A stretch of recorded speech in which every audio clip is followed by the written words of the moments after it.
অনেক মজা লাগতেছে।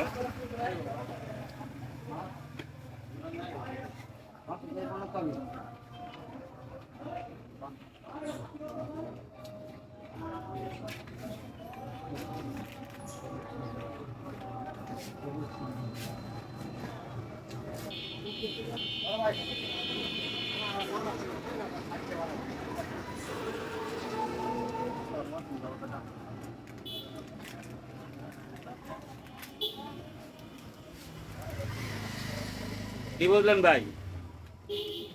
এটার ভিতরে যতক্ষণ মজা ছিল ততক্ষণ এটার দামও ছিল। এখন এই কাগজটার কোনো দাম নাই।